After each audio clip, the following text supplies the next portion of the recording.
one company is dealing with many products and services, so that company has different segments. So the different product lines or the different areas in which the company is dealing is called segment. I'm repeating, the different products and services or the different areas in which company is dealing is known as segment. Now basically, if I talk about ITC started business with cigarettes, then it came to hotels, then it came to apparels, that is Will's Lifestyle, then it came to your stationery, and then FMCG. Rather first FMCG and then stationery. Ashirwad Atta and then Classmates. So basically, ITC is dealing in all these different areas. Now here, like this this girl has taken Axis Bank. So Axis Bank is dealing in these different areas. If you see, ऊपर जो लिखा हुआ है, it is written, if you can see, it is written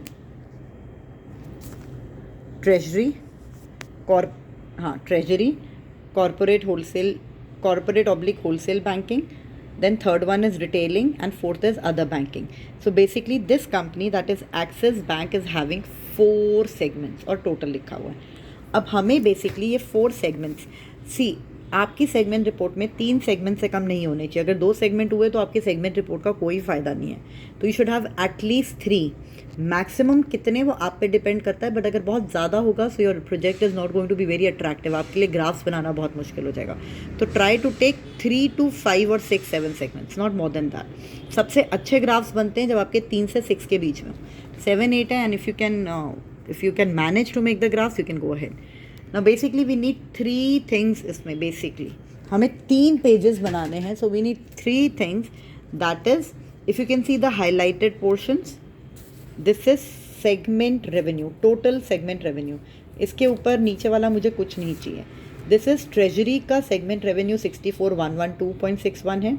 ये इन करोड़ है, ऊपर इन करोड़ लिखा हुआ है कॉर्नर में. होलसेल एंड कॉर्पोरेट बैंकिंग का 24,166 है. रिटेल बैंकिंग का 4850 है. अदर बैंकिंग का ये है. ठीक है, ये आपके सेगमेंट्स हैं. अगर इन सेगमेंट्स में किसी कंपनी में अनएलोकेटेड लिखा हो तो अनएलोकेटेड सेगमेंट नहीं होता. अनएलोकेटेड मीन्स कि हमें पता ही नहीं है कि ये जो रेवेन्यू है, ये जो सेल है, इसमें से किस सेगमेंट की है, तो हमने उसे अनएलोकेटेड में डाल दिया. We are not able to find out. तो अनएलोकेटेड सेगमेंट नहीं है. अनएलोकेटेड को आप सेगमेंट नहीं मान सकते. ठीक है. Now what are we going to do in this project?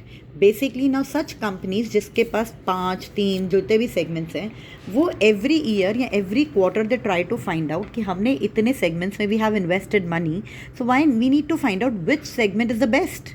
Her segment का क्या रिटर्न आ रहा है, कितना हमने पैसा लगाया है. The money which we have invested in these segments is known as capital employed. जो इन सेगमेंट्स में सेल हो रही है, that is known as total revenue of the segment. And जो हमें उसका प्रॉफिट मिल रहा है, that is known as result. तो हमें 3 कैटेगरीज, 3 फिगर्स चाहिए. That is, if you can see the first yellow portion, that is the total segment revenue. Second is segment result जो हाईलाइटेड है. And third is segment capital employed. अब इस case में segment capital employed नहीं दिया हुआ था, अलग से चीज़ दी हुई है, segment assets and segment liabilities. So how are we going to find out this capital employed? That will be segment assets minus segments liabilities. That will be the capital employed. कि इतना assets में पैसा लगा हुआ है, उसमें से बाहर वालों की इतनी liability है. तो जब मैं उसको subtract करूँगी तो I will come to know that the balance is the money invested in this segment. Is this clear to all of you?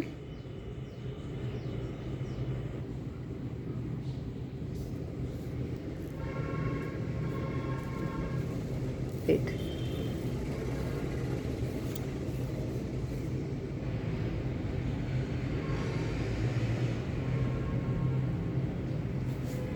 Okay, it would be better now. अब ठीक है.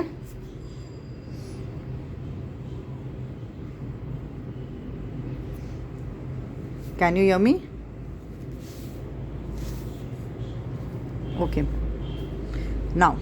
Now coming to the next page. The next page.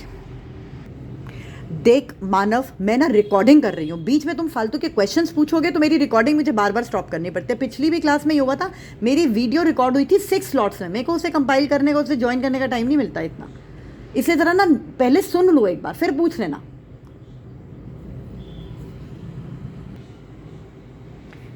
So I am repeating, common size statement of segment revenue हमने बनाया, हमने treasury, corporate wholesale banking, retail banking, other banking की 2017 की, आप पता कि 2019 की figures you are going to write down, उन सबको ऐड करोगे, फिर आप उसके कॉमन साइज स्टेटमेंट बनाओगे, मतलब कि ट्रेजरी की figure divided by total into 100, corporate की figure divided by total into 100, retail banking की figure divided by total into 100, other banking की figure divided by total into 100, and then you are going to take, फिर आपका total उसमें 100% आ जाएगा. When you take the decimals, please take it up to 2 decimals in such a way that the total comes to be 100. Similarly, you are going to do for 31/3 2020, चारों figures ले ली, उसे add कर दिया, फिर उसकी percentage ऐसे बनाओगे. और अदर बैंकिंग की 1433. Now in treasury, corporate, retail banking और अदर बैंकिंग की ये सारी फिगर्स आपने ऐड करी, आपकी टोटल आ गया 135,663. ठीक है. अब how are you going to do make the common size? 64,112 divided by the total into 100, 24,166 divided by total into 100 आप कॉर्पोरेट बैंकिंग में लिखोगे. रिटेल बैंकिंग की फिगर थी 4850 divided by total into 100 and 1433.22 divided by 130 total into 100. So the total जो 2017-18 में जितनी भी percentages दिए हुए हैं, इन सबको ऐड करोगे, the total should be 100. Okay. Now the next page is bar graph. I hope you guys have made composite bar graph in class 11th stats में किया था. ठीक है. अब ये वही मैंने बार ग्राफ बनाए हैं. I have 4 segments. तो देखो हमने 2 साल के ले लिए, 2016-17, 17-18. इससे पहले वाले पेज में इफ़ यू सी 15, 19.39, 26.60, 00.99. अब ये 4 फिगर्स का मुझे कॉम्पोजिट बार ग्राफ बनाना है. Total should be 100. So this is the composite bar graph. अगर आप साइड में स्केल देखो तो मैंने ट्रेजरी के लिए ब्लैक, कॉर्पोरेट के लिए मरून, रिटेल बैंकिंग के लिए सिल्वर एंड रेड ले लिया अदर बैंकिंग के लिए. अब जितनी परसेंटेज है देखो, ये स्केल में पूरा लेफ्ट वाई एक्सेस में have taken total as 100 percentage है. This is percentage of revenue. इसमें सिर्फ परसेंटेज लिखा हुआ, आप लिखेंगे percentage of revenue 10, 20, 30, 40, 50. X axis में 2 ईयर्स ले लोगे, जो आपके केस में होगा 2018-19 एंड 19-20. फिर पहले आप इसको पेंसिल से बार ग्राफ बनाएंगे, उसके बाद आप इसको पेस्ट कर देंगे. तो पहले 50% आपका आ गया ट्रेजरी बिल. अब कॉर्पोरेट था 19%, तो 50 के बाद 19 और. ठीक है. फिर आपका नेक्स्ट रिटेल बैंकिंग था 26, तो 19 के बाद 26.60. ये आपका बहुत एक्यूरेट नहीं बनेगा क्योंकि आप ग्राफ पेपर में नहीं बना रहे, और ग्राफ पेपर में बनाना अलाउड नहीं है. तो ये थोड़ा बहुत आपका ऐसे ज़रूर चलेगा. एंड एंड में 0.09, और वहाँ पे फिगर्स आपको ये परसेंटेजेस लिखनी भी है. और इसके ऊपर she has not written, total आप 100% लिख देना वहाँ पे. ऐसे ही आपने दोनों साल के लिए ये फिगर्स, ये पूरा कॉम्पोजिट बार ग्राफ बना दिया. नाउ सोर्स मटेरियल से मैंने आप लोगों को कहा था ना 3 हाईलाइटेड फिगर्स. सो रेवेन्यू का हमने जैसे रेवेन्यू का बनाया, ऐसे ही हम रिजल्ट और कैपिटल एम्प्लॉयड का भी बनाएंगे. अब हमने रेवेन्यू के रिजल्ट के सारी फिगर्स ले ली. अब देखो इसमें एक पॉइंट है, रिजल्ट मेरा नेगेटिव में आ गया. If you can C corporate wholesale banking, it is coming in negative. When it is coming in negative, so the percentage will also come in negative. So add all these things. 2017 की मैं सारी figures add करूँगी. जब मैं add करूँगी तो treasury, retail banking, other banking add होगा, उसमें से कॉर्पोरेट होलसेल बैंकिंग माइनस होगा. तो टोटल आ गया 5953.80. अब ट्रेजरी की परसेंटेज कैसे निकलेगी?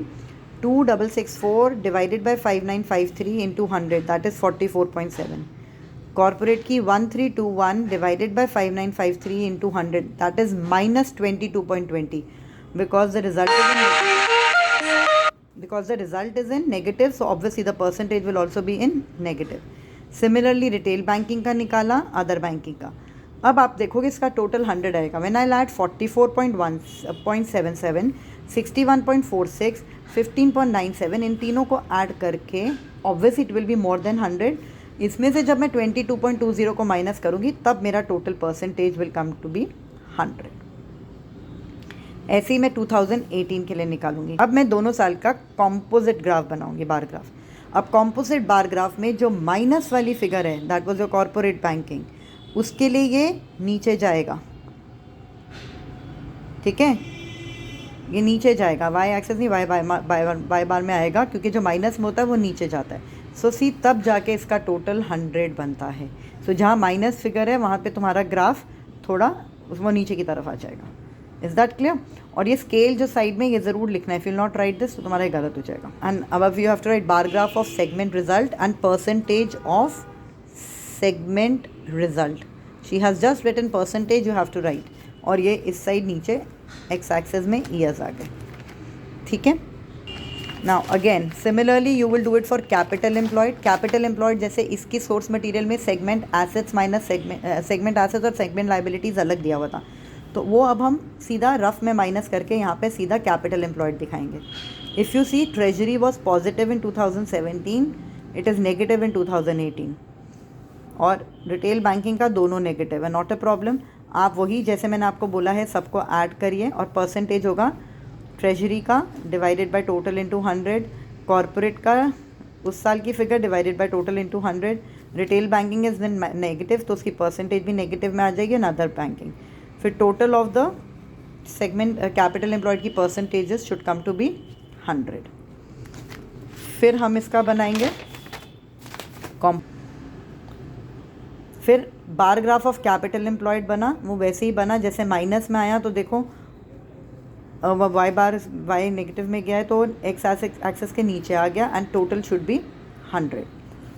Now the next page is return on investment of each segment for both the years. Now what is return on investment? The formula is result upon capital employed into 100, ROI। basically ये क्या होता, अच्छा basically okay, so the next page return on segment, return on investment of segment, ROI।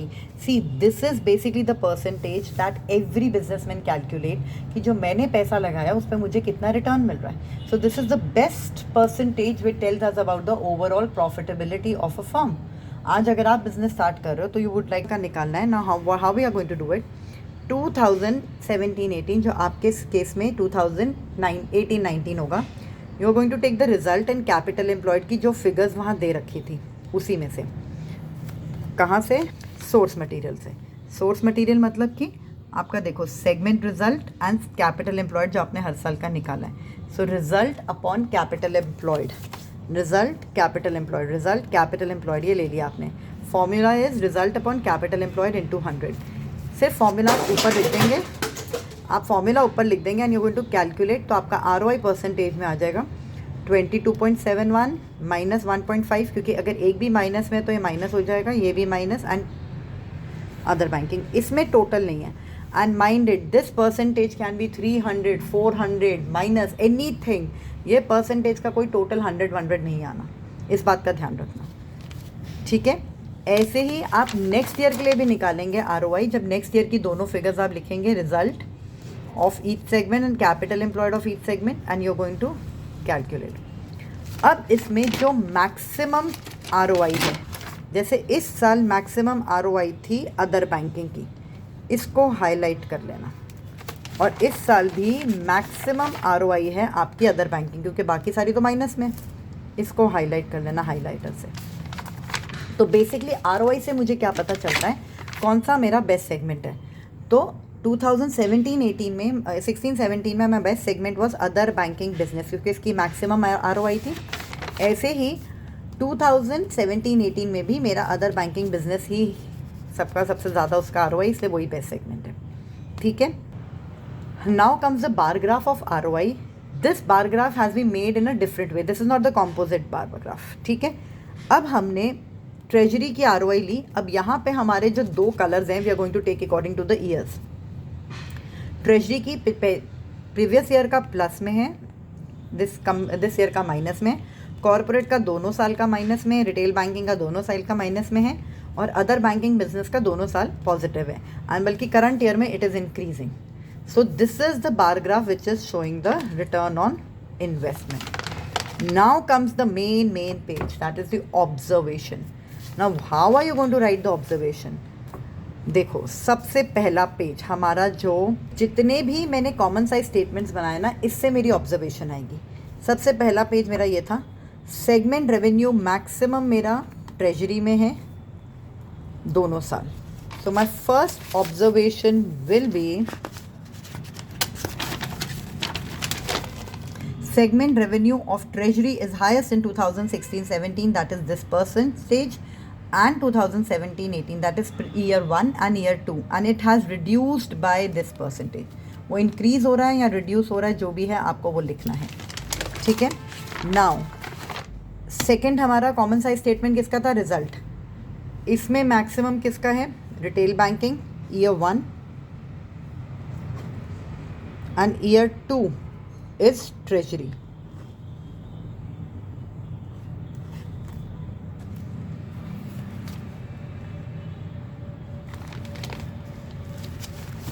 So again I'll come to the observation that segment result of retail banking is highest in year 1 this much, whereas in year 2 treasury का है this much.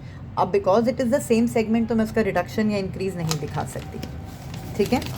Then comes my third, that is my capital employed. Now capital employed in year 1 was maximum of corporate and in year 2 also it is of corporate, ठीक है. मैंने highlight वहाँ कर दिया. So again I am going to show capital employed in year 1 is highest of corporate with this percentage and year 2 this percentage and it has increased by this much. मतलब मैं capital ज़्यादा corporate में लगा रही हूँ. Then I come to ROI. ROI मेरे दोनों years का अदर बैंकिंग का ही ज़्यादा था. अब आप देखो अदर बैंकिंग किसी और ऑब्जर्वेशन में नहीं आया, ठीक है, बट ROI में आया. So ROI of other banking business is highest in this year it was this, in this year it was this. Since the ROI of other banking is highest in both the years, so it is the best segment for both the year. दिखाना है. अब आप ये इसके बाद source material लिखाओगे, balance sheet उसी company की, the same company which you have taken. मतलब वो एक्सिस बैंक था तो आपकी भी एक्सिस बैंक की होनी चाहिए. ये बैलेंस शीट आपने ली और अब इसको आपको कंपैरेटिव बैलेंस शीट बनानी है. अब जितनी भी सब हेडिंग्स वगैरह बैलेंस शीट में दी हुई है आपको एज इट इज़ सारी लेनी है. इक्विटी ऑल दी सब headings, non current liabilities, current liabilities, ये सारा कुछ आपने लेके ये फिगर्स लेके अब कंपैरेटिव स्टडी कर दी. एब्सोल्यूट चेंज, रिलेटिव चेंज, कितना इंक्रीज़ हो रहा है कितने परसेंटेज से. कंपैरेटिव बैलेंस शीट याद है ना, how we do is first year और second year, second minus first year change आ जाता है and this change is change upon previous year into 100. तो ये आपको एज इट इज़, ये आपने दो फिगर्स बैलेंस शीट से कॉपी करी, ये सब आप कैलकुलेटर से निकाल के बना लोगे, ठीक है. इसके बाद इसकी ऑब्जर्वेशन भी लिखनी है. अब इसकी ऑब्जर्वेशन में आप देख लो, वो मैं आपको बताऊंगी कैसे करना है. That could be a detailed one. फिलहाल आप अभी